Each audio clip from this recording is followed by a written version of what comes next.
Le damos infinitas gracias a nuestro Padre por permitirnos nuevamente poder estar delante de Él, de su presencia, a través de esta bendición como lo es el día santo, ahora en esta fase de la tarde. Si vemos, todavía nos quedan horas de este día. Vamos a tratar entonces de, como lo hemos venido haciendo, aprovecharlo. Hicimos la oración, danza, los cantos, todo aquello que podamos hacer que nos lleve a tener esta comunión tan perfecta y santa con nuestro Padre. Vamos a orar. Amantísimo Padre, te damos infinitas gracias y te bendecimos en esta tarde de Shabbat por la bendición preciosa que nos otorgas de poder estar delante de ti, Señor. Permítenos siempre andar delante de ti, oh Señor, que podamos cada día, Padre eterno, como hijos tuyos, agradarte a ti. Vivir para ellos, Señor, para agradar y glorificar tu santo nombre. Permítenos siempre poder caminar conforme a tu palabra santa, tu Torá, que podamos cada día, Señor, acercarnos más y más a ti y cumplir tu voluntad, Señor. Hacer tu voluntad. Que se convierta el hacer tu voluntad para nosotros en nuestro deleite, Padre, cada día más. Te pedimos por nuestros hermanos que aún no han llegado, que aún no han retornado, que seas tú mismo con ellos trayéndole para que juntos podamos, Señor, nosotros adherirnos a ti, unirnos a ti. Gracias, Padre. Bendito sea tu nombre. Te alabamos y te glorificamos por los méritos de tu Hijo amado Yehoshua. Amén y amén. Pueden tomar asiento.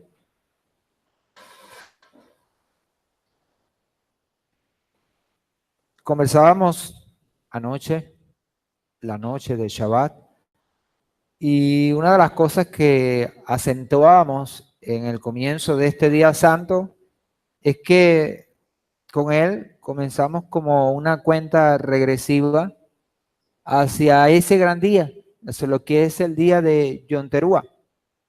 Y una de las cosas que hemos venido recibiendo de nuestro Padre en función de presentarnos delante de Él es que seamos uno, que nosotros podamos unirnos cada día más. Evidentemente, ante eso, el enemigo nunca se va a quedar quieto. Siempre va a buscar la manera y la forma de ponernos, si se quiere, cada quien mirando hacia su lado, hacia su lado. Pero la Escritura nos dice y nos determina en Hebreos capítulo 12 que debemos poner nuestra mirada o los ojos en Yehoshua. Ahora, el hecho de poner la mirada en Yehoshua nos da la perspectiva correcta, porque a través de eso podemos entonces unirnos. Entonces la Escritura nos dice que pongamos los ojos en Yehoshua, el autor y consumador de la fe.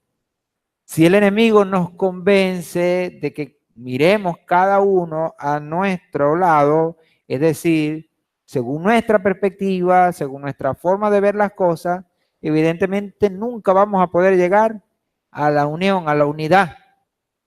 Esa unidad tan deseada que necesitamos para llegar a Yom Teruah. Ya vemos cómo la causa de la destrucción del segundo templo fue la desunión, la pelea entre hermanos.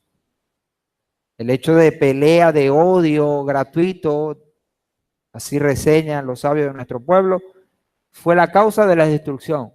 Ahora, para reparar ese error histórico, nosotros necesitamos entonces contribuir de manera sustancial.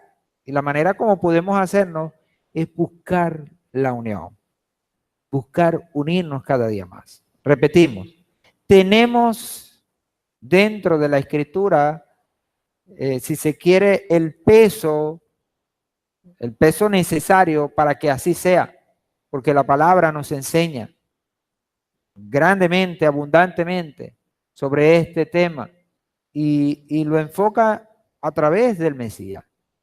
En esto entonces hemos venido en esta serie a la estatura del Mesías, tratando de que sea a través del lente del Mesías que nosotros podamos ver al Eterno y que también el Eterno nos vea a nosotros a través de ese lente. Porque fíjense que en Hebreos establece que el Mesías intercede por nosotros. Él se presenta como sumo sacerdote en el santuario celestial e intercede por nosotros. Quiere decir que nuestro Padre nos ve a nosotros a través del Mesías. Así también entonces nosotros debemos ver al Padre a través del Mesías. Ahora, ¿por qué sucede eso?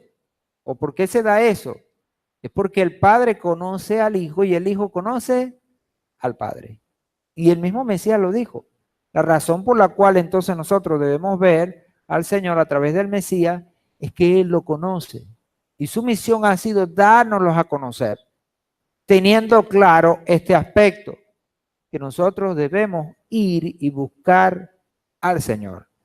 Pero para ello, repetimos, necesitamos ver al Mesías. Ahora, ver al Mesías contempla en que nosotros tengamos que deponer nuestra actitud y hacer las cosas conforme las hizo el Mesías. Ya vemos cuántas cosas hay en las Escrituras que el Mesías hizo que muchas veces nosotros pasamos por alto y que necesitamos volver a la palabra para que sea la palabra lo que nos determine cómo manejar cada situación en nuestra vida. En la palabra, en la Escritura completa, toda la bendición que nosotros tenemos, hay abundante ejemplo para que nosotros podamos vivir vidas acercadas al Señor, vidas santas, apartadas. El punto es cuando nos alejamos de la Escritura, cuando olvidamos la Escritura o cuando la Escritura para nosotros no representa mayor cosa. Es ahí entonces que nosotros tenemos que poner por encima de nuestro criterio las Escrituras, para que podamos entonces sacarle provecho a todo ello. Hemos estado mirando en esta serie a través de este versículo clave que encontramos en Efesios capítulo 4, versículo 13, donde el apóstol Pablo nos habla de niveles que nosotros tenemos que alcanzar, pero que están dados a través de la conducta de uno. Y ese uno es Yehoshua. Dice, hasta que todos lleguemos a la unidad de la fe y del conocimiento pleno del Hijo de Adonai, a un varón perfecto, a la medida de la estatura de la plenitud del Mesías. Llegar entonces hasta ahí es lo que nosotros tenemos que trazarnos como creyentes. Creyentes en el Eterno que, por supuesto, seguimos una línea de enseñanza, de pensamiento, una corriente específica. En este caso es al Mesías Yehoshua. Nosotros debemos procurar llegar entonces a esa plenitud que Él llegó, a ese nivel 50 que el Mesías llegó. Ahora, a este nivel, por supuesto, no vamos a llegar nosotros, como dicen dentro de la GOR popular, jugando carritos para los varones y jugando muñequitas para las hembritas. No vamos a llegar de esa manera. Y ya lo decíamos en la mañana con la porción de la Torá que hoy tuvimos, que necesitamos cada día hacer más esfuerzos. Esfuerzos sostenidos que nos permitan seguir avanzando y seguir creciendo. Ahora, las dificultades, los problemas y todas las cosas que pasan en este mundo van siempre a estar. Lo que nosotros debemos es aprovechar cada situación para sacarle, valga la redundancia, el provecho máximo y que pueda servir para nosotros para crecer, para que nos sirva para llegar a un nivel más alto, ese nivel que nosotros queremos alcanzar como lo alcanzó el Mesías Yehoshua. Unidad de la fe, conocimiento del Mesías, a un varón perfecto, a la estatura de la plenitud del Mesías. Hablamos de la unidad de la fe como una base indispensable para nosotros para poder aspirar a estar a esa estatura del Mesías. Y ahora estamos hablando del conocimiento del Mesías, de conocer a Yehoshua. Ahora, no podemos decir que conocemos a Yehoshua, al Mesías, cuando no hacemos lo que Él nos dice. En ocasiones, algunos discípulos o algunas personas le llamaron maestro. ¿Y cuál fue su respuesta?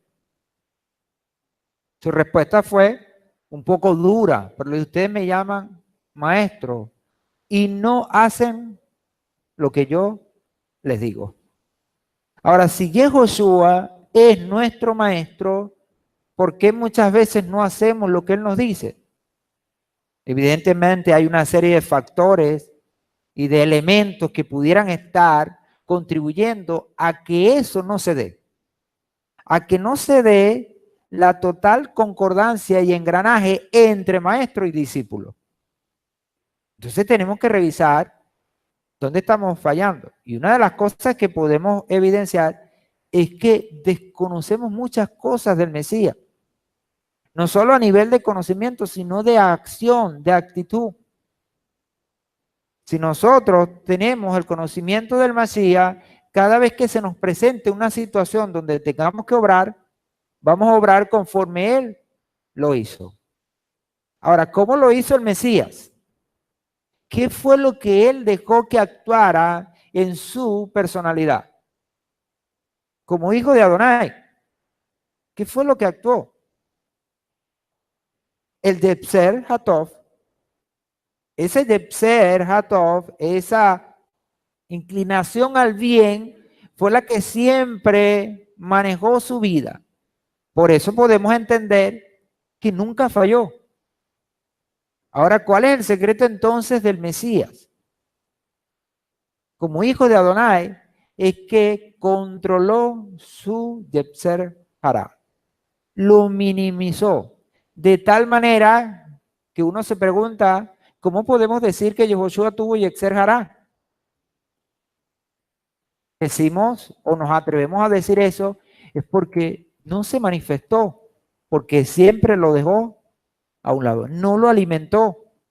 La manera entonces de nosotros dejar el Yetzer Hará a un lado, la inclinación al mal, es que no lo alimentemos. Pero ese es el problema que nosotros hemos tenido, que desde el principio hemos alimentado más al Yetzer Hará, entonces la inclinación al bien ha estado siempre, como diríamos, agazapada, aquietada. Para que podamos nosotros hacerlo, tenemos entonces que apegarnos a Yehoshua. ¿Cómo lo hizo Yehoshua? Porque si a él le funcionó, entonces a nosotros también nos puede funcionar.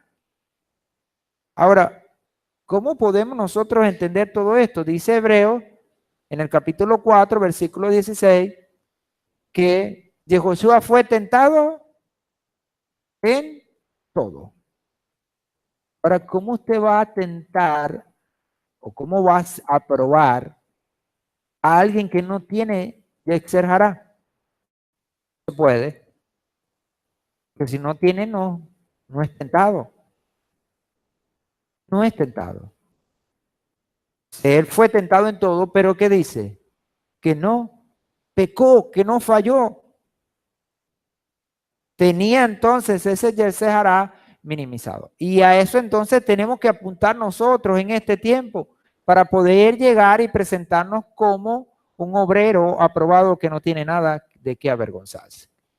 La última ocasión que tuvimos de estudiar y ver algunas enseñanzas puntuales que tenemos dentro de los evangelios y dentro de las cartas de Pablo y de Juan y Pedro y todos aquellos que escribieron, hay unas cosas importantes que se remarcan y todas ellas en función del Mesías.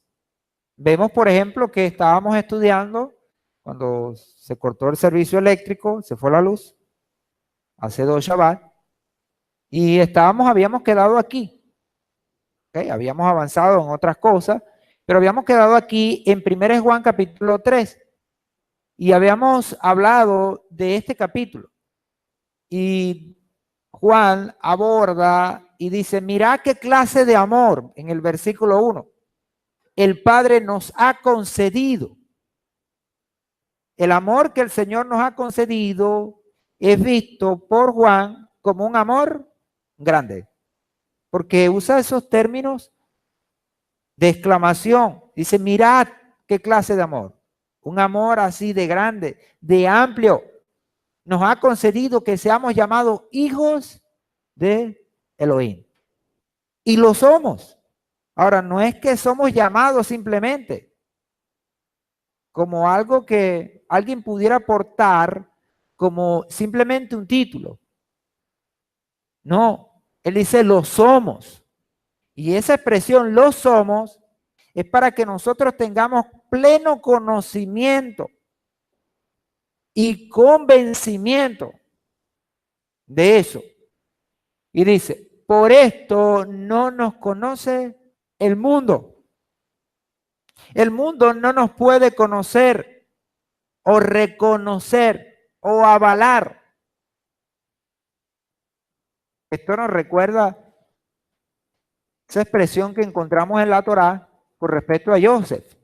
Dice que se levantó un faraón en tiempos de Joseph, luego de Joseph, que no conocía a Joseph.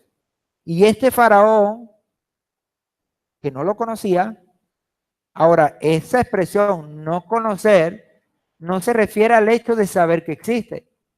Porque un gobernante que duró 80 años administrando y que dejó a Egipto más rico y próspero que nunca en su historia, ¿cómo es que se puede olvidar? ¿Cómo es que se puede olvidar a Joseph? ¿Cómo es que no se conoce? Fíjense que hay gente que ha hecho menos y hoy es reconocido. Y después de mucho tiempo que ha perecido, que ha muerto. ¿Cómo era que el faraón entonces no conocía a Joseph? Ya lo hemos explicado en esas porciones de la Torá, que aquí conocer tiene más bien el hecho de reconocer, de avalar, de respetar. No lo respetaba. Sí sabía quién era y quién fue, pero no lo respetaba. Ahora dice que el mundo no nos conoce.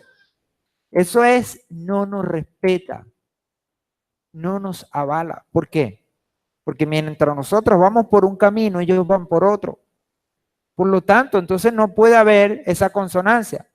Ahora, la razón por que el mundo no nos reconoce a nosotros es que no conoció a él. No lo conoce. Y eso tiene que ver con que no hay una relación con el Eterno. Entonces, habla de conocer como un elemento importantísimo en la vida de alguien con el Señor. Pero ¿cómo podemos decir que conocemos al Señor? ¿Cómo podemos decirlo? ¿Cómo podemos afirmarlo? Si cuando nuestra pasión está en otro lado. Si cuando las cosas espirituales tienen importancia nula o de tercera y de cuarta mano, de quinta mano. No podemos nosotros decir que conocemos al Eterno. Hay un dicho que dice que es imposible conocerle y no amarle. Porque quien le conoce, le ama.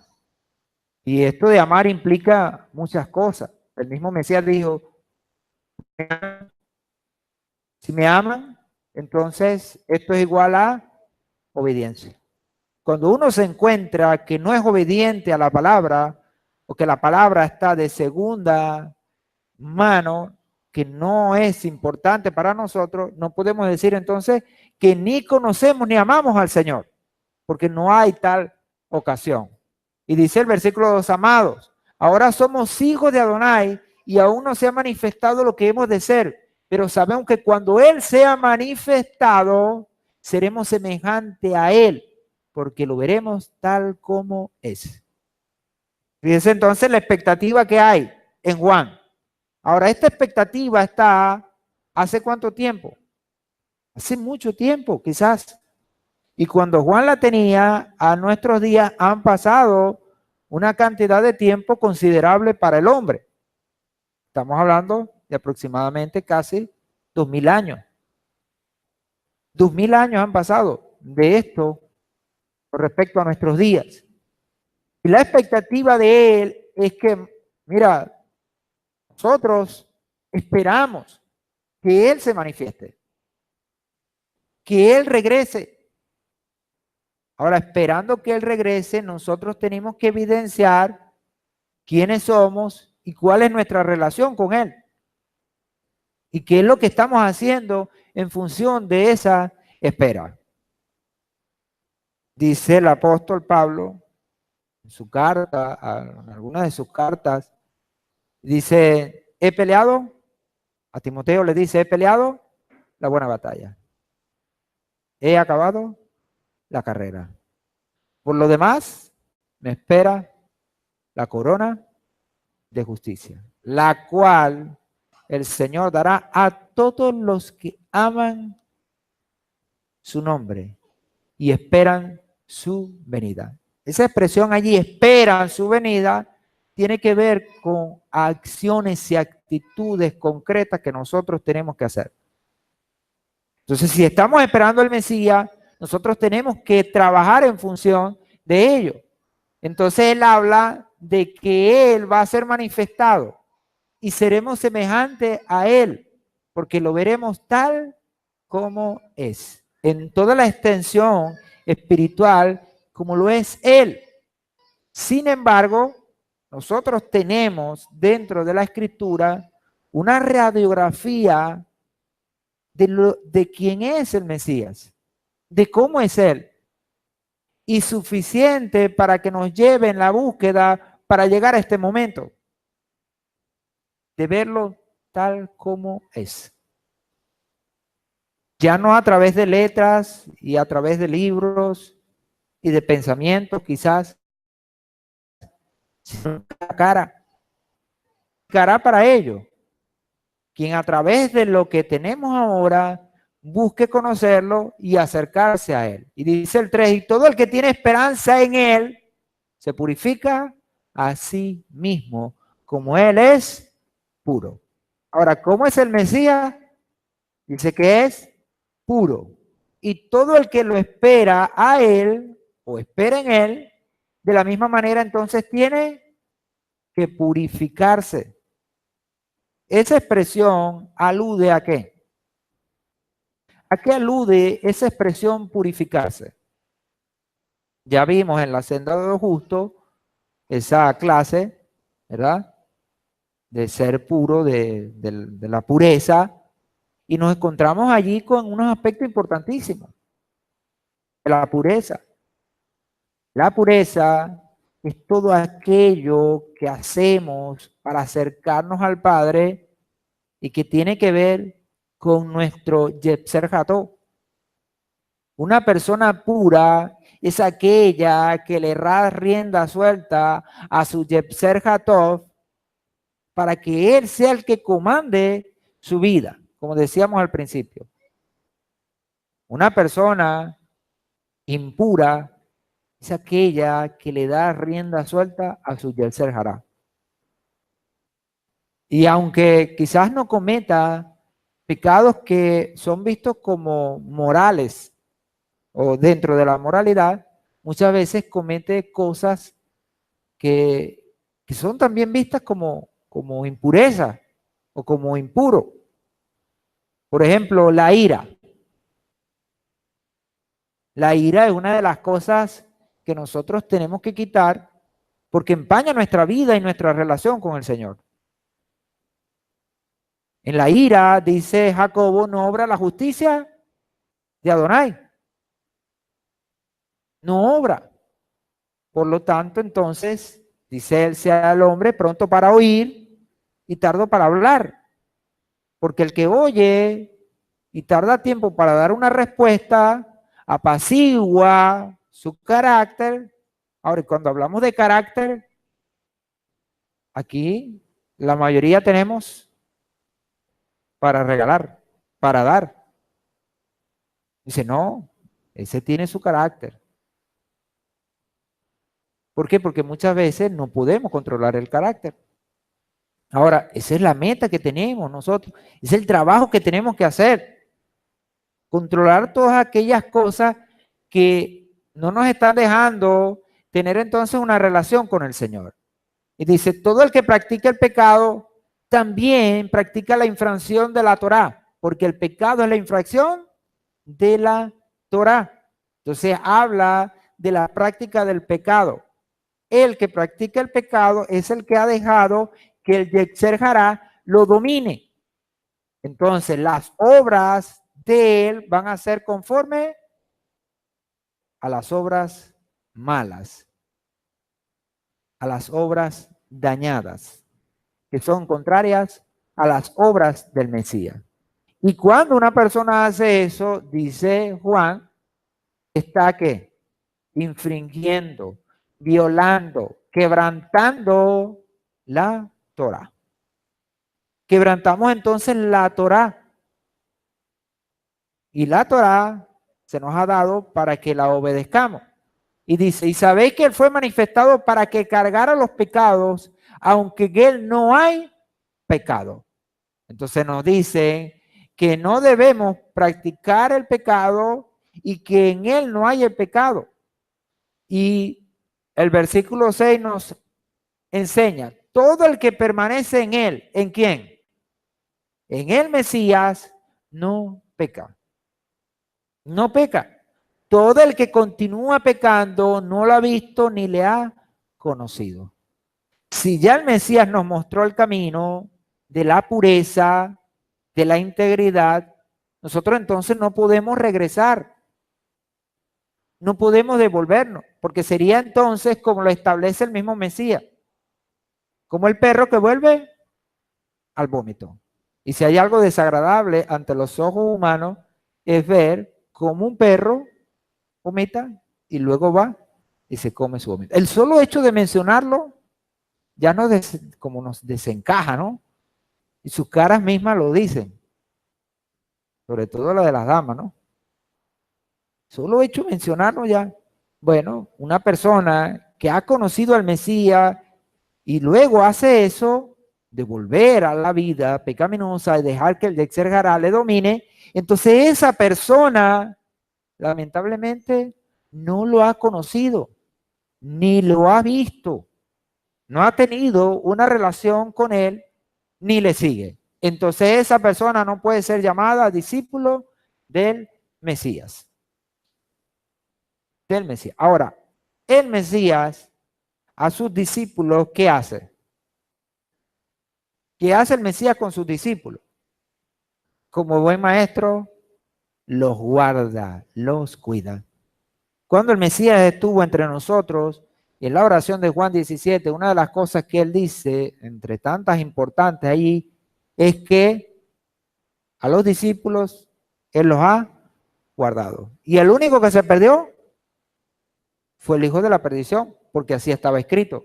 ¿Y cómo luchar contra lo que está escrito? Entonces, no había nada que hacer. Estaba escrito que debía entonces hacerlo.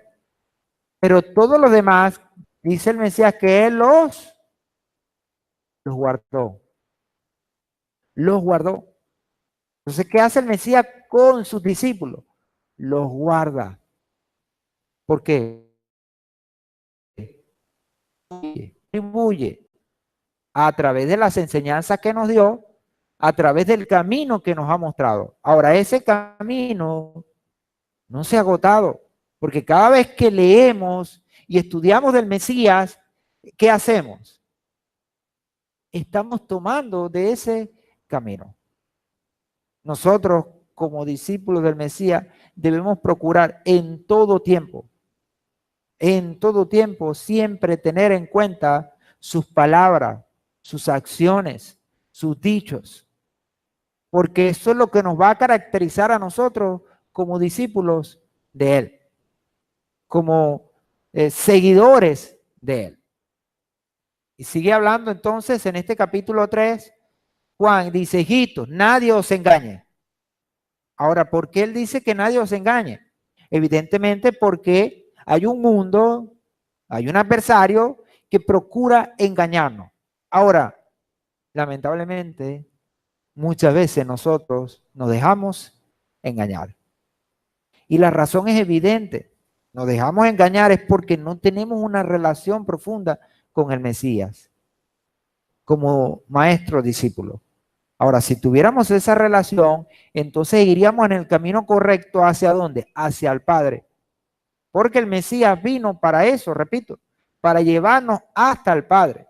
Y dice, el que practica la justicia es justo, como Él es justo.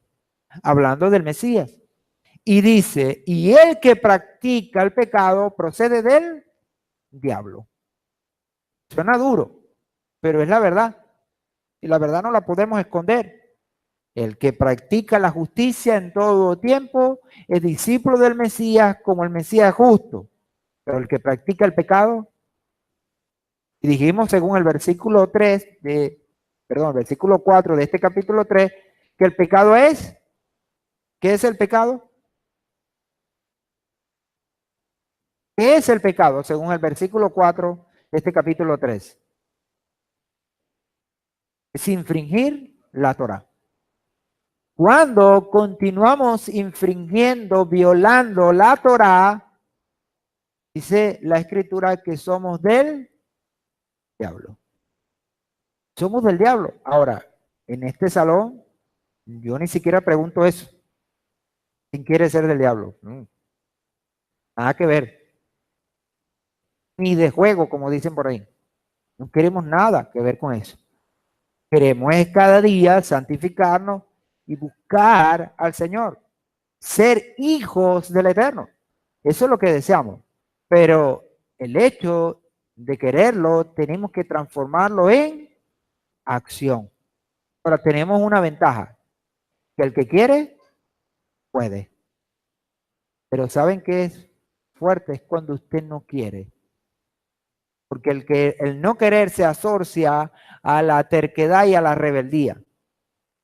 Y si no queremos, entonces somos rebeldes. Pero tenemos una ventaja, que a pesar de que fallamos, queremos. Pero a ese querer tenemos que agregarle cada día más y más. Aumentar cada día más la fuerza del querer, el hacer, esa buena voluntad que el Padre nos denota. Y sigue hablando el apóstol y dice, pues el diablo peca desde un principio. Fíjense entonces que el diablo, el adversario, es la antítesis del Mesías. Mientras que el Mesías desde el principio, ¿qué hizo? Hace lo bueno, el diablo desde el principio hace lo malo. Entonces tenemos a un Yehoshua impulsándonos, fomentando en nosotros el querer y hacer la buena voluntad del Eterno, pero también está un enemigo que nos está impulsando y nos está llevando ¿a dónde? Al pecado. Ahora, en todo esto la decisión la tenemos nosotros. En el libre albedrío que se nos ha dado, nosotros decidimos qué hacer. Ahora, pero tengamos en cuenta esa palabra que siempre se nos ha dado y se nos ha enseñado aquí en esta congregación, es que usted puede escoger lo que quiere hacer, por dónde quiere meterse, pero usted no puede escoger las consecuencias de ello, porque esas están dadas desde el cielo. El que hace lo bueno, el que deja que su Yetzer Hatov lo domine y haga lo que el Señor desea que haga, este recibirá buena recompensa. Pero el que deja que su Yetzer Hara lo domine, este recibirá también una recompensa, pero no precisamente buena, sino una condenación. Y entonces que nosotros necesitamos conocer debidamente al Mesías para no ser hijos del diablo, ni proceder del diablo, y no tener nada que ver con ese Señor. Dice, para esto fue manifestado el Hijo de Adonai. Una de las cosas para lo que el Mesías vino a este mundo, y precisamente Juan lo remarca, es para que destruyera las obras del diablo. Ahora, ¿cómo destruir las obras del diablo? ¿Cómo destruirlas? Porque si pudiéramos agarrar un bate y empezar a destruirlas, más de uno aquí agarraría uno, ¿no? o un palo, una cosa, y empezáramos a destruirla. Pero como no son obras físicas que podemos destruir de esa manera, ¿de qué manera las podemos destruir? ¿A dónde hay que atacar? Descargará de la persona. Ahora, el punto no es matar a la persona, porque no fue lo que vino a hacer el Mesías. ¿Qué vino a hacer el Mesías? A destruir las obras del diablo. Y las obras del diablo se manifiestan en una persona a través de su inclinación al mal. Y a eso vino el Mesías, a destruirla. ¿Y cómo la está destruyendo? A través del ejemplo. El ejemplo que Él nos ha dejado es la mejor arma que nosotros tenemos para destruir las obras del diablo. Aunque nosotros no comprendamos mucho, ni entendamos mucho, solo con el hecho de hacer lo que el Mesías hizo, ya estamos ganando. ¿Por qué? Porque nos apegamos a una conducta sana, a una conducta buena que está de acuerdo al Eterno. Entonces Él vino para destruir las obras del diablo. ¿Y a dónde le está dando? Al Yeser Hará. Pero repetimos, nosotros tenemos que contribuir. Si no contribuimos, entonces el Mesías lamentablemente no podrá hacer mucho. El poder se lo vamos a dar nosotros en cierta manera. ¿Cómo? Dejando que Él actúe. Podemos ver entonces por qué el mundo está como está. Siempre dentro de el pensamiento humanista y filosófico en este mundo se critica al Señor. Y una de las críticas que se le hacen dentro de los círculos y ámbitos, vamos a usar la palabra ateo, es que ¿por qué el Señor permite tanto injusticias y sufrimiento? ¿Por qué? Porque el Señor no obliga a nadie.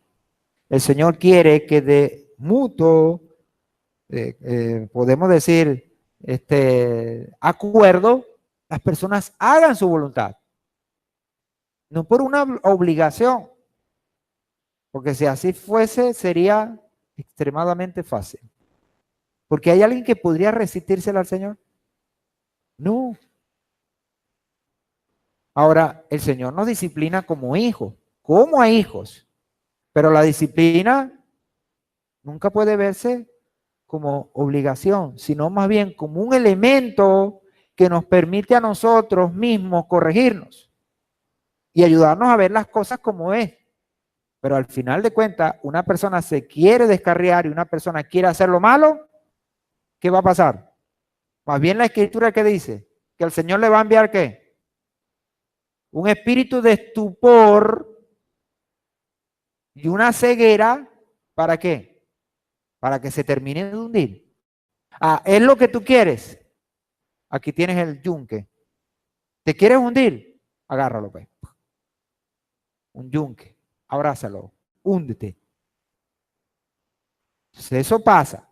Pero ¿qué sucede? Que somos nosotros los que vamos a aceptar el reto de seguir al Señor, de conocer al Señor y de andar en el Señor. Y dice el versículo 9, todo el que es nacido de Adonai no practica el pecado porque la simiente de Adonai permanece en él y no puede pecar, pues es nacido de Adonai.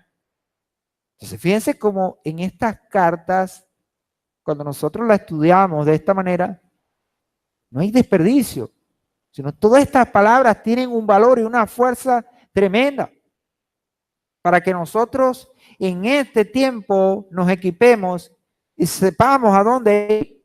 Entonces habla de todo el que es nacido de Adonai no practica el pecado. Y si nosotros somos hijos de Adonai, como lo establece Juan también en el Evangelio, en el capítulo 1, versículo 12, que se nos dio la potestad, el derecho legal de ser hijos de Adonai. Ahora, si somos hijos de Adonai porque hemos nacido de Adonai, entonces no practicamos el pecado. Romanos capítulo 6, dice en el versículo 14, que nosotros ya no estamos bajo la ley. Ya no estamos bajo la ley. Ahora, se malentendió ese versículo.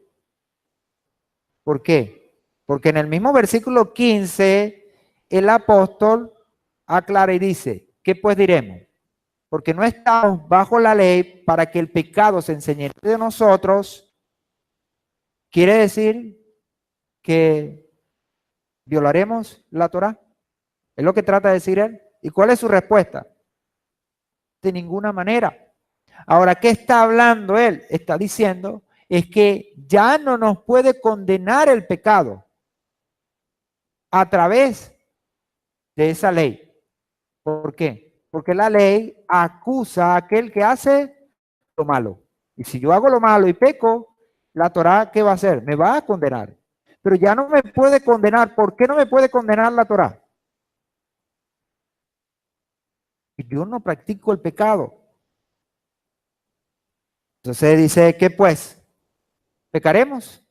Y su respuesta es sólida. En el versículo 15 dice, de ninguna manera.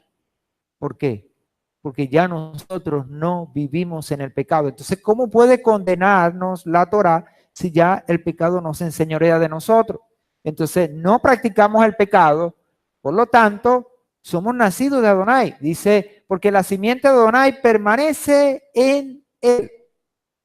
Esta expresión simiente es muy importante porque se relaciona dentro del plan profético ¿con quién? Con Abraham mismo. A Abraham se le prometió que de su simiente él iba a bendecir, el Eterno iba a bendecir a todo el mundo. Y ya nosotros sabemos, porque así nos lo dice la Escritura, y en Gálatas, en el capítulo 4, nos habla de la simiente de Abraham. ¿Y cuál es la simiente de Abraham? ¿Cuál es la simiente de Abraham? ¿Cuál es la simiente de Abraham? El Mesías Yehoshua. Y dice entonces que la simiente permanece en él. Ahora, ¿cómo permanece en él? Es porque hay una relación, porque hay un conocimiento. Y si no puede pecar, pues es nacido de Adonai. En esto son reconocidos los hijos del Altísimo y los hijos del diablo. Esta es la forma de conocer si alguien es discípulo del Mesías e hijo de Adonai o si no lo es. ¿Por qué? Porque el que es discípulo del Mesías no peca, no practica el pecado. Pero los hijos del diablo, ¿qué hacen? Practican lo malo. Entonces, está el diablo y está el Mesías. Nosotros escogemos hacia dónde ir. Cuando decidimos pecar, ¿hacia dónde ponemos la nave? ¿Hacia dónde ponemos la nave cuando decidimos pecar? Cuando usted decide darle rienda suelta a su Yetzer Hará, ¿hacia dónde usted pone la nave? Hacia el diablo. Hermano, y no hay peor cosa que caer en las manos del diablo. Recordamos con agrado ese proverbio del pastor Natán que dice que el diablo lo ofrece todo, no da nada y quita todo. Cuando uno va a él y llega hasta él, uno piensa que puede obtener cosas, no, porque él es el acusador. ¿Y cuál es su función? Acusarnos. Y lo podemos ver en la historia de Job. ¿Cuál fue su función con Job? Acusarlo. Y a pesar de que Job no pecó, el diablo se inventaba una. Entonces, si nosotros no pecamos, él se va a inventar una. Ah, pero si pecamos, ¿qué estamos haciendo? Le estamos dando elementos y razones para acusarnos. Uno no entiende ¿verdad? Como por ejemplo dentro de las leyes, una persona que es culpable puede buscar a alguien, a un abogado para que lo defienda. ¿Por qué? Porque va a hacer es que ese abogado diga que mentiras y empezar a buscar artilugios y cosas para que lo defienda. Ese abogado va a terminar diciendo mentiras para tratar de que esta persona salga. Entonces no hay justicia. No hay justicia. Ahora, ¿qué hace el diablo? El diablo sí es verdad que no nos va a defender nunca. ¿Él va a qué? Es a acusarnos, a buscar que seamos condenados. Por eso entonces la Escritura establece que no podemos tener ninguna relación con él. Entonces dice que en esto son reconocidos. Todo aquel, la manera de reconocerlo es que todo aquel que no practica, fíjese cómo esta expresión es determinante y aparece aquí en este capítulo. Dice practica, porque es los hechos los que van a determinar. Dice la justicia no es de Adonai. A pesar de que usted diga que es, pero sus hechos demuestren lo contrario, entonces la Escritura dice que no es. Tampoco aquel que no ama a su hermano. Fíjese entonces dónde lo encaja. Porque aquí está hablando de pecado, de abstenernos de lo malo, de someter al Yeser Hará, de no tener ninguna relación con el diablo. Pero en esto mete el amar a su hermano. Ahora, ¿por qué esto? ¿Por qué se saca esto en esta carta? Porque evidentemente una de las cosas que más nos cuesta es amar al hermano. Ahora, ¿por qué? Por la dificultad que se presentan en las relaciones. En las relaciones siempre va a existir la fricción. Pero en medio de eso, el Señor desea que nosotros aprendamos a amarnos. Ahora, si el Señor nos ama con nuestros errores y virtudes, entonces, ¿quiénes somos nosotros para no hacerlo? Debemos igualmente amarnos y ayudarnos, tener paciencia los unos con los otros. Y en eso tiene que ver lo que está hablando el apóstol. Entonces, pone el amar al hermano como una acción benéfica y que nos acerca al Eterno. Ahora, el texto no dice que nosotros debemos amar al hermano que nos ama. Dice que debemos amar a todos los hermanos. Porque así seremos como nuestro Padre que está en los cielos, que nos ha amado a todos y a todos nos ha dado oportunidades. Ahora, pero generalmente nosotros que siempre tenemos, ¿verdad? El mazo, la cosa, para sentenciar. Y generalmente la sentencia que uno da de otro hermano siempre es contraria. Y la Escritura establece, el mismo Mesías establece, que de la manera que nosotros juzguemos a los demás, de esa misma manera seremos nosotros juzgados. Todo lo que nosotros hagamos va a ser usado a favor o en contra nuestro. Y entonces que tengamos que entender bien cómo conducirnos. Y dice el versículo 11, porque este es el mensaje que oíste desde un principio, que nos amemos unos a otros. Volvemos entonces a lo que habíamos estado estudiando en la última clase, que dice el Mesías, que nos amemos unos a otros. ¿Pero de qué manera? Porque hay amores que matan. Así dice, ¿no? Pero ¿cuál amor es ese que dice que tenemos que tenernos? Hay uno, hay un amor específico. Y ese amor lo tenemos ¿en quién? En la manera que el Mesías nos amó. Ahora, si nosotros conocemos y sabemos cómo el Mesías nos amó, entonces estaremos en la capacidad de amar al hermano, de tener misericordia del hermano, de actuar conforme a cómo actuó el Mesías. Si hablamos de paciencia, ¿quién ha sido el más paciente? El Mesías. Porque tantas cosas que hizo él delante de sus discípulos, tantas enseñanzas, tantas muestras, y muchas veces ¿en qué se encontró?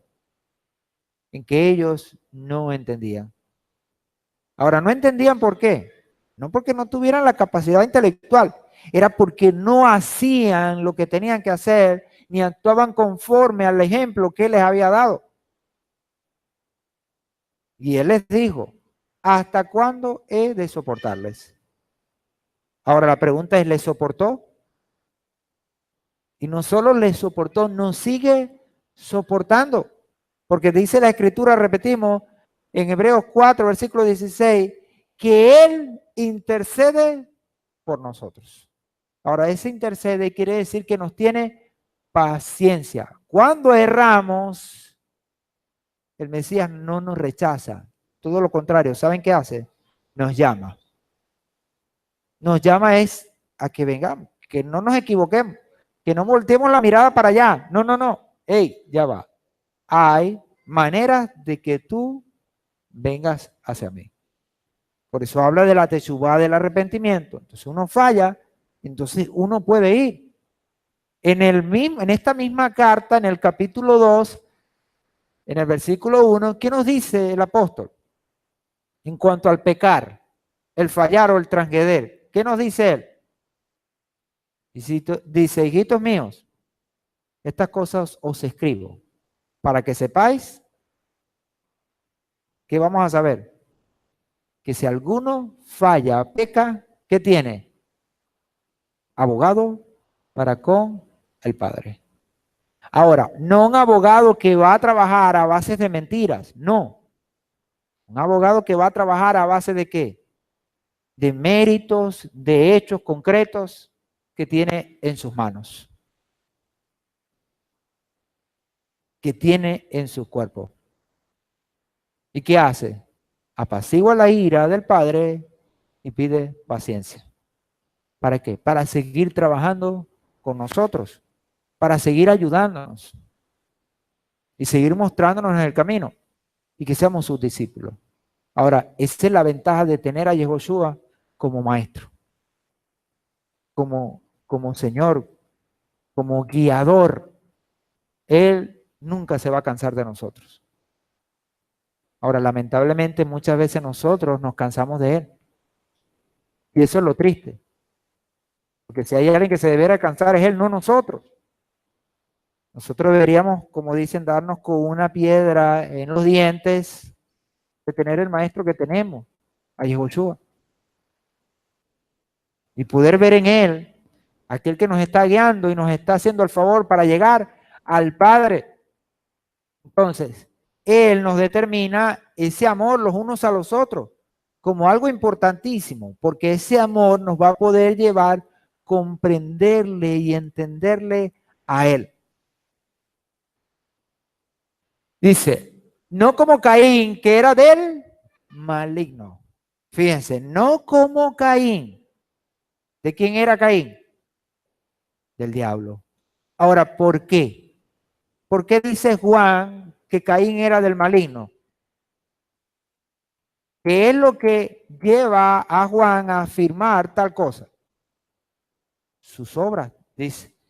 Y asesinó a su hermano. ¿Y por qué razón lo asesinó? Porque sus obras eran malas. Obras malas. Por lo tanto, ¿quién actuaba en Caín? Su Yetzer Hará. Él dejaba que su Yetzer Hará, su inclinación al mal, era la que lo dominaba. Por eso sus obras eran malas, dañadas. Y por eso asesinó a su hermano. Ahora, esto se da dentro de ese ámbito físico. Y dice, y las de su hermano justas. Las de Abel. Entonces, aquí imperó esa envidia. Sin embargo, el Señor lo recriminó. Él le dijo, mira, tú tenías en tus manos qué hacer. Pudiste hacer lo bueno, pero decidiste hacer lo malo. El pecado tocó a tu puerta y tú la abriste y dejaste que él entrara. Y como dice Jacobo, el pecado concibe y da la luz ¿a qué? La muerte. Tú escogiste la muerte. Cuando nosotros entonces escogemos las obras buenas, escogemos la vida. Y dice, hermanos, no os extrañéis si el mundo se aborrece. Eso no nos puede extrañar. Pero ¿qué sí puede extrañarnos? Es que un hermano nos aborrezca. Porque eso es lo que no se puede entender. Entonces yo no puedo aborrecer a mis hermanos, ni mis hermanos me pueden aborrecer. Todo lo contrario. ¿A qué nos está llamando el Señor? Y sobre todo en este tiempo, al amor, a unirnos, a perdonarnos, a buscar conciliación. Ahora, la madurez va a determinar si mi hermano falló contra mí y él no quiere venir, ¿qué establece la Escritura? ¿Qué establece Yehoshua? ¿Qué establece Yehoshua? Ah, que vaya y yo lo busque. Si él falló contra mí, fíjense, no está diciendo si tú fallaste contra tu hermano. ¿Para qué? Para que la ofrenda que yo traigo al Señor sea una ofrenda ¿qué? Acepta. Ahora, tampoco nosotros podemos creernos zanahoria para pensar que no pudimos haber hecho algo que despertara ese Yetzer Hará en el hermano para terminar aborreciéndonos. Una vez una hermana, y en el vigía, cuando tuve la oportunidad de estar allá, llegué a visitarla y estando conversando con ella me hablaba y me decía de otra hermana que no quería ir a la congregación y esto y aquello. Y ajá, y las razones que la hermana le daba, no, es que los hermanos me han hecho muchas cosas. ¿Verdad? Decía la hermana. Y esta otra le quería ayudar y viene y le dice, ay, si es por eso, ya yo me hubiese ido. Porque cuántas cosas me han hecho los hermanos a mí. Y yo sigo ahí. Está bien, ¿no? Pero fíjense el pensamiento que está dentro de nosotros. ¿Cuál es? Es que el que echa bromas es el vecino, yo no. Aquel que echa agua y bota la basura y tiene perros que molestan, sin alusiones personales, ¿no? Que tiene niños, como dice el doña, los niños que molestan son los que, los ajenos, los míos no, los míos son unos santos. ¿Sí? No, ¿entiendes? No es así. Entonces ella decía, ¿cuántas cosas? Ahora yo le dije, pero analicemos un punto. ¿Y cuántas cosas le has hecho tú a los hermanos? Entonces la hermana quedó así como que, vértale, ¿verdad que sí? Porque en medio de la convivencia, hermano, en algún momento, sin querer o querer queriendo, algo vamos a hacer que no le guste a mi hermano. Porque entre gustos y colores, ¿cuántas cosas hay? ¿Ah? ¿Cuántas cosas hay? Sí, en ese aspecto, ¿qué tenemos que tener? Paciencia, los unos a los otros, ayudarnos. Usted no es mi hermano porque yo lo escogí. Yo no soy su hermano porque usted me escogió. Es mi hermano porque usted es hijo de Adonai y yo también lo soy. Y eso es un lazo que nadie debe romper. Nadie. Y lo que tengamos que hacer y lo que tengamos nosotros que arreglar, lo arreglaremos. Porque aún la muerte tiene arreglo, ¿sí o no? Porque dice la Escritura, convertida es la muerte en victoria. Entonces sí tiene arreglo. La muerte física es vista como el final, pero para nosotros no. Más bien para nosotros es el comienzo. ¿Qué establece el Salmo 116? Estimadas a los ojos de Adonai, la muerte de sus hijos. Cuando uno de sus hijos muere, hablando físicamente, para el Señor, ¿qué es? Eso es precioso, porque vuelve a Él. Vuelve a Él. Entonces ya está bajo la mano y el cuidado del Señor de esa manera. Entonces vemos que no es lo peor. Entonces si hay algo que podamos nosotros hacer, algo tiene solución. Lo que tenemos es que tener la actitud correcta. Y en eso el Mesías, ¿cómo es? El campeón. Él así lo hizo. Él lo hizo de esa manera. Entonces de esa manera tenemos que hacerlo nosotros. Entonces, dice, nosotros sabemos, versículo 14, que hemos pasado de muerte a vida. ¿Cómo lo sabemos? ¿Cuál es la razón que la Escritura establece de que nosotros pasamos de muerte a vida? Dice Efesios 2 que nosotros estábamos muertos en nuestros delitos y pecados. Muertos. ¿Y cómo hemos pasado de muerte a vida? ¿Por qué? Porque amamos a los hermanos. Y dice, el que no ama permanece en la muerte. Entonces, si nosotros queremos ser discípulos del Mesías, debemos amarnos los unos a los otros como Él lo hizo, con pasión, con fuerza, con sacrificio, con ese sacrificio que debe haber siempre. Ahora, en medio de todo esto, lo que sí tenemos que tener es paciencia, entendiendo de que como yo juzgue, seré juzgado. Entonces, si yo quiero un juicio suave, condescendiente, así tiene que ser mi juicio hacia mis hermanos.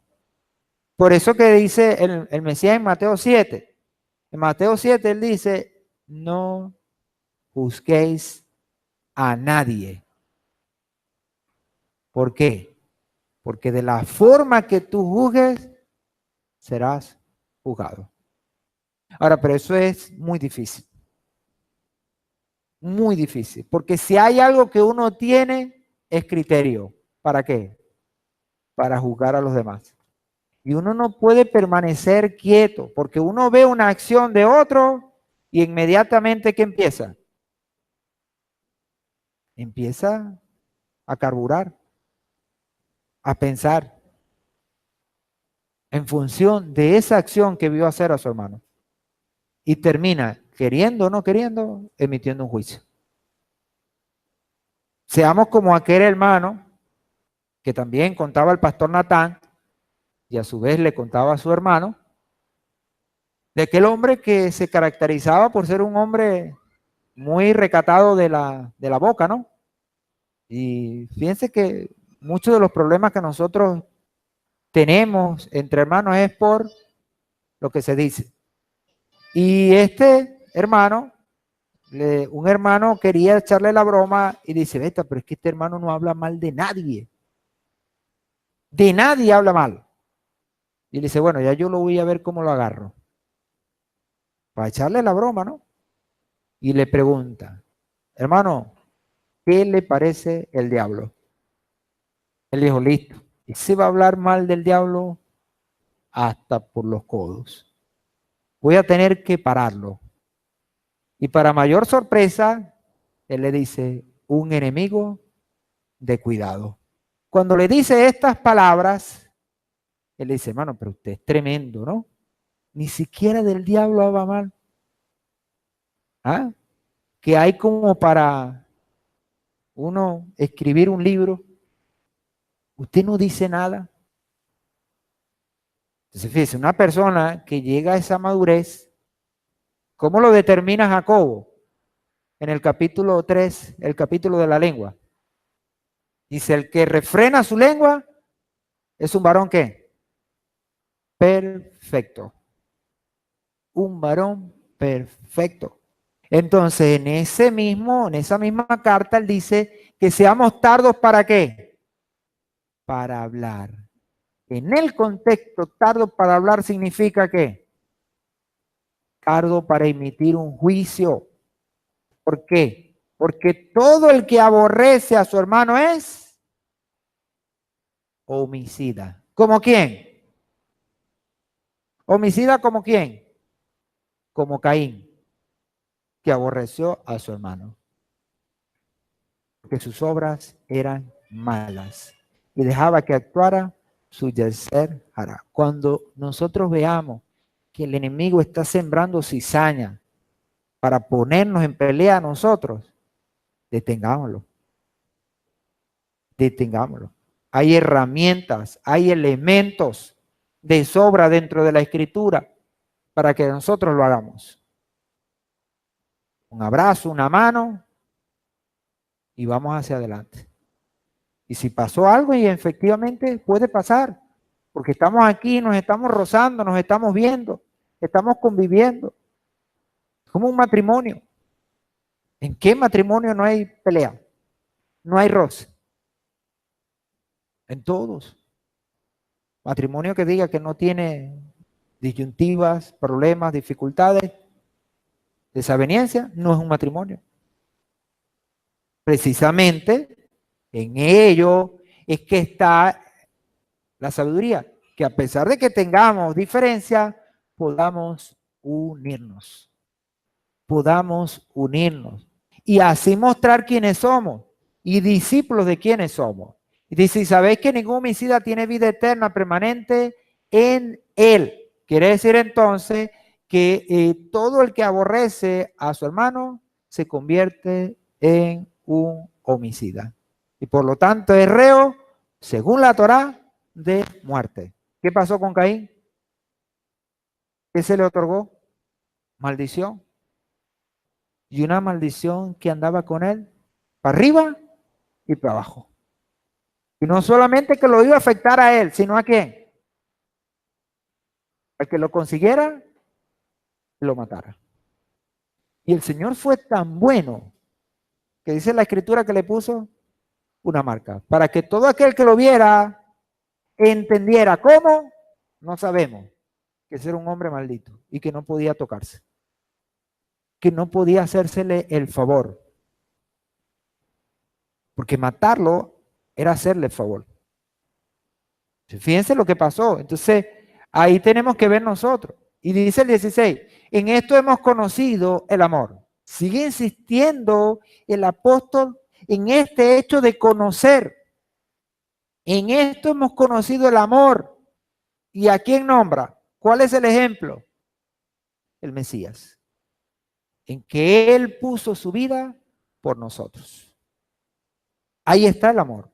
Esa es la clase de amor que el Señor ha tenido para con nosotros, como comienza este capítulo 3 de Primera de Juan, que Él puso su vida por nosotros. Ahora, saquemos cuenta. ¿Quién es nosotros? ¿Quién es usted? ¿Y quién soy yo? ¿Quiénes somos? ¿Qué hemos sido? La Escritura dice que éramos pecadores.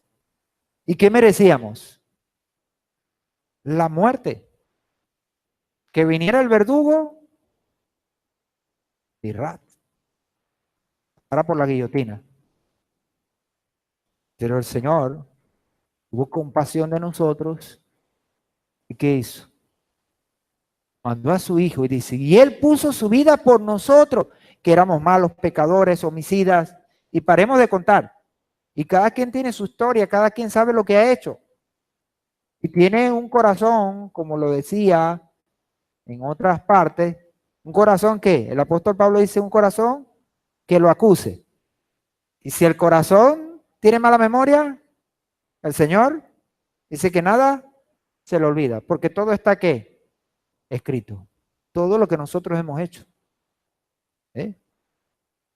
Pero a través del Mesías, el Señor, dice la Escritura, que lo borró. Lo borró.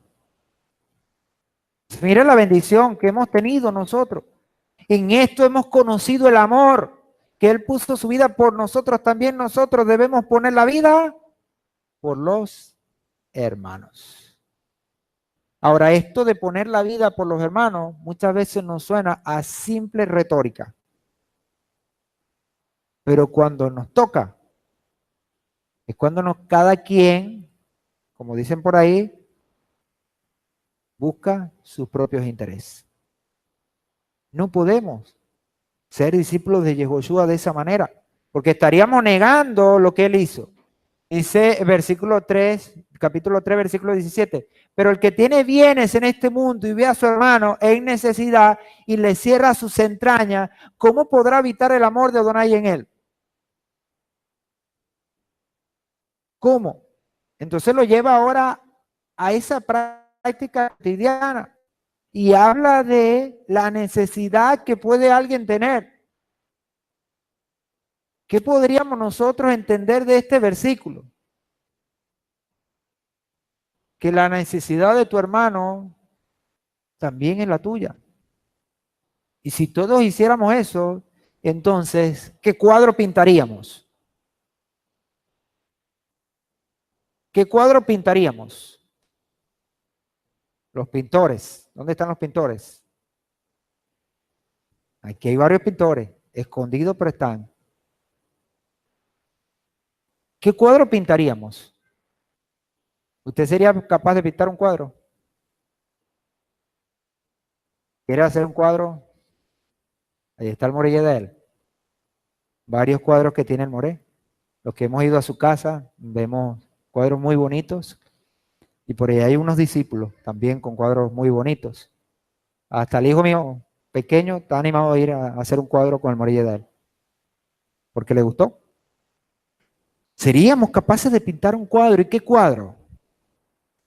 Hechos capítulo 2, Hechos capítulo 4. ¿Qué dice?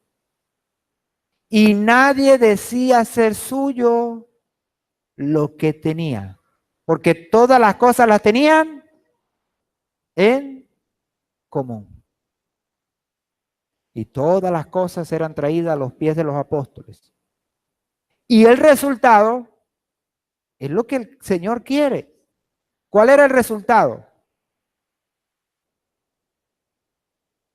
Había necesitados. No había necesitados. Ese es el punto donde tenemos que llegar, que no haya necesitados entre nosotros. Ahora, el día que entonces eso nos va a dar un plus. ¿Y cuál es ese plus?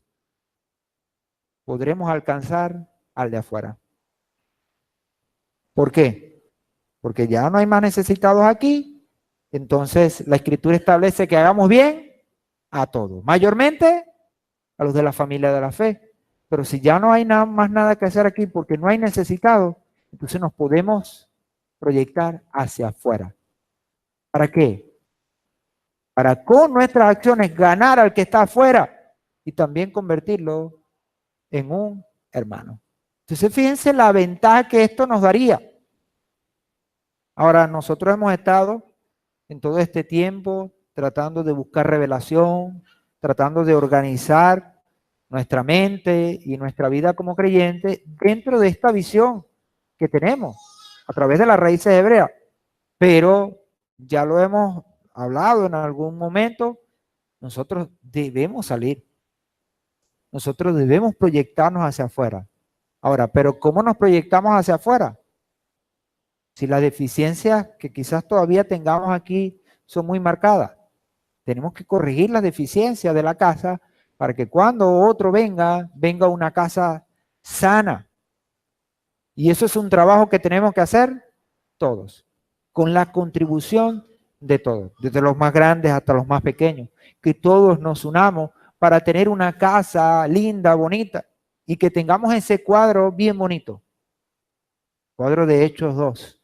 Esa pintura, ese retrato de Hechos 2, donde dice que todos tenían las cosas en común y no había necesitado entre ellos, porque nadie decía ser suyo propio lo que tenía. Pero el que tiene bienes en este mundo y ve a su hermano en necesidad y le cierra las entrañas, ¿qué dice la Torá? La Torá establece en Deuteronomio 15 que no voy a cerrar mi mano ante la necesidad de mi hermano. No lo voy a hacer. Y dice, ¿cómo podrá habitar el amor de Adonai en él? Entonces es un mentiroso. Es una mentira. De esa manera. Hijitos míos, dice, hijitos, no amemos de palabra ni de lengua. ¿Cómo es amar de palabra y de lengua? Es fácil. Es fácil. Y Jacobo también lo habla en esa carta tremenda, en ese capítulo 2 de Jacobo. ¿Y qué dice? Habla de esto, que si nosotros vemos a un hermano en necesidad y teniendo una necesidad marcada, le decimos, vaya hermano, sáciese y caliéntese. Pero no le damos el sustento que estamos haciendo. Dice nada, porque la fe que tú tienes es una fe muerta, carente de obras, carentes de obras. Pero, por ejemplo, la fe que vemos en los hermanos de Hechos 2 es una fe llena de obras. Se lo está hablando. Y dice, ¿cómo puede evitar el amor de Adonai en él? Hijito, no nos amemos de ni palabra ni de lengua, sino con obra y de verdad. Con esa obra que nos demuestre de quién somos discípulos. ¿A quién seguimos? ¿A quién seguimos nosotros? A Mashiach. Y eso tenemos nosotros que ratificarlo, ¿saben cuándo? Todos los días. Que no se nos olvide. Que no se nos olvide. Ahora, yo les estoy diciendo esto porque me toca, pero a mí me gustaría estar ahí sentado y escucharlo de otro porque lo necesito también. Porque igual que usted tengo que hacer lo mismo. Suprimirme y exerjará y alimentarme y exerjato y hacer la voluntad de nuestro Padre a través del ejemplo que Mashiach nos está dando. Eso es lo que nosotros, cada uno necesita. Esa es la acción que debemos tener. Por eso entonces remarcamos esa expresión, obra y de verdad. Contra esto, ¿qué hay? ¿Qué hay? Dice el apóstol Pablo, no hay nada. En Gálatas, en el capítulo 5, él establece y dice que el amarnos los unos a los otros es lo que nosotros necesitamos. Contra eso no hay ley. ¿Ley qué? La gente malentendió y dice, viste, no hay ley. Es decir, que ya no tenemos que guardar la Torah. No. No hay ley que te acuse. No hay nada que te condene. Y volvemos con el punto. Y le trajeron la mujer al Mesías. Y él dijo, ¿dónde están los que te condenaban? Ninguno te condenó. Yo tampoco te condeno porque yo no he venido para condenar. ¿He venido para qué? Para que la gente crea en mí y tenga vida eterna. Y que practiquen lo bueno. Eso es lo que el Señor quiere. Eso es lo que el Señor desea. Ahora nosotros tenemos que contribuir con el Señor. Ustedes y yo en este tiempo tenemos que contribuir con nuestro Padre. Y dice el versículo 19, en esto sabremos que somos de la verdad. Esa expresión verdad nosotros ya la hemos estudiado. Es la expresión Emet. Y Emet es uno de los atributos del Eterno. Sabremos que somos entonces ¿de quién? Del Eterno. Y persuadiremos nuestro corazón delante de él. Esa expresión quiere decir estaremos plenamente convencidos. ¿Saben qué malo? Vivir con duda. Pero qué bueno es estar claro y convencido de que lo que estamos haciendo es lo correcto y nos va a llevar a nuestro Padre. Y dice, si así actuamos, estaremos ¿cómo? Convencidos delante de él. Pues si nuestro corazón nos condena, mayor que nuestro corazón es Adonai y él conoce todas las cosas. Quiere decir que podremos engañarnos hasta nosotros mismos. Pero si hay alguien que no podemos engañar, es al Eterno. Dice, amados, si el corazón no nos condena, confianza tenemos para con Adonai. Y recibimos de parte de Él cualquier cosa que le pidamos, porque guardamos sus mandamientos. ¿De qué manera? Como el Mesías lo hizo. Y dice, y hacemos lo que es grato ante Él. Y este es su mandamiento, que creamos en el nombre de su Hijo Yahushua el Mesías y nos amémonos unos a los otros. Amémonos unos a otros, como nos ha dado mandamiento. Esto, como nos ha dado mandamiento, evoca lo que leímos en Juan 13. ¿Recuerdan? Un mandamiento renovado les doy, que os améis los unos a los otros como yo os he amado. Dice, el Mesías nos dio mandamiento, y ese mandamiento es que nos amemos los unos a los otros como Él nos ha amado. Y este es su mandamiento. De ahí entonces la importancia de esto, para que nosotros podamos ser discípulos de Yahushua. Y si aquel que guarda su mandamiento permanece en Él y Él en aquel. Y en esto sabemos que permanecemos en nosotros, que Él permanece en nosotros por el Espíritu que nos dio. Nos hace recordar también esto, aquella vez que los discípulos andando con el mismo Mesías, le dijeron al Mesías la posibilidad de pedir fuego del cielo y que descendiera y consumiera a aquellos que la pensaban. ¿Y cuál fue la respuesta del Mesías? Hasta ahora, ustedes no saben de qué espíritu son. ¿O cuál es el espíritu que opera en ustedes? Cuando nosotros hacemos esto, empezamos a entender de qué espíritu somos. ¿Cuál es el espíritu que nos dio? Que nos capacita para hacer ¿qué? Lo bueno. El que nos capacita para hacer lo correcto. Y en eso, entonces tenemos nosotros que procurar andar, indagar, buscar para ser verdaderos discípulos del Mesías y llegar a esa estatura a través de conocerle como es Él.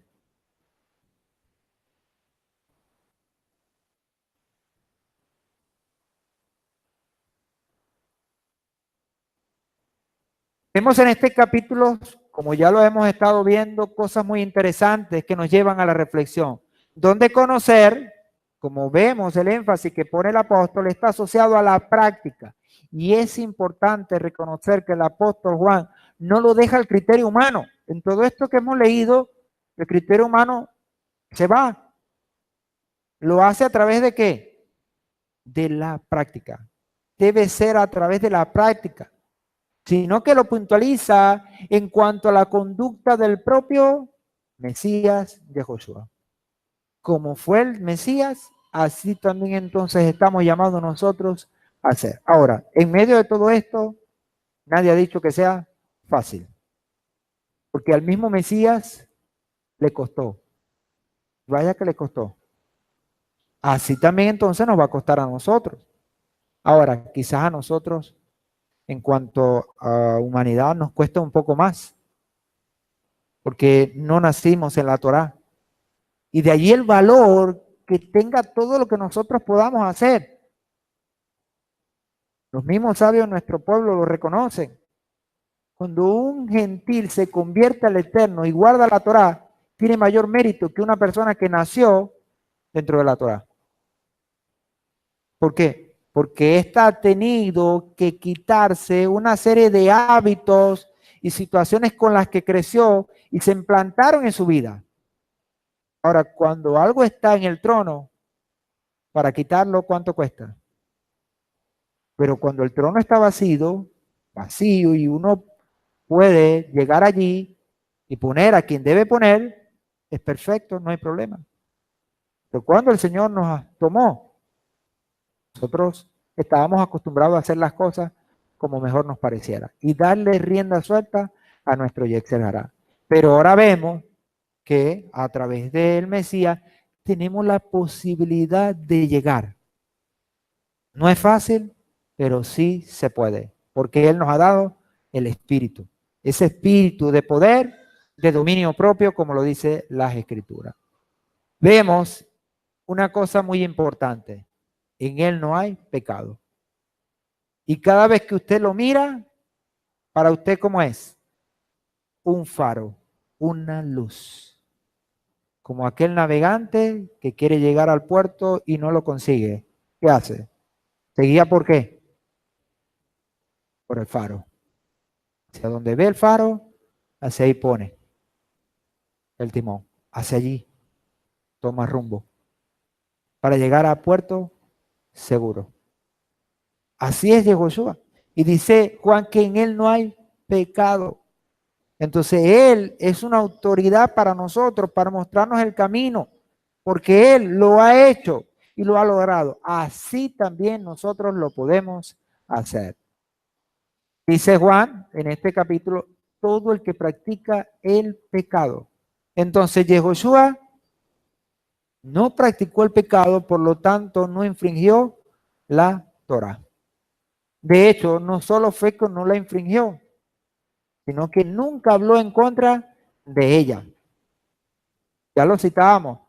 Cuando hablábamos de esto, el mismo Yehoshua en Mateo capítulo 5, versículo 16 al 18, que nos dice, así alumbre vuestra luz delante de los hombres, de forma que vean vuestras buenas obras.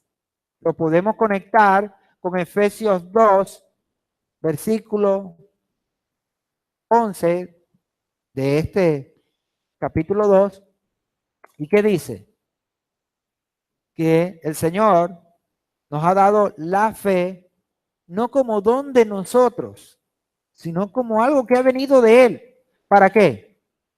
Para que andemos en las buenas obras que de antemano Él creó en Yehoshua HaMashiach. Esas buenas obras, ¿a qué se refiere? Se refiere es a la práctica de la Torah. La práctica de la Torah para nosotros son las buenas obras que están allí, que van a alumbrar a las personas. Así como cuando nosotros vemos a Yehoshua, ¿y qué hace Yehoshua? Ilumina nuestro camino para mostrarnos el camino correcto. Y glorifiquen a vuestro Padre que está en los cielos. Y ahí entonces donde dice aquella famosa proclama de Mateo 5:17. Solo que en la Biblia nosotros generalmente vemos que está separado por un subtítulo ambas cosas, pero no hay separación.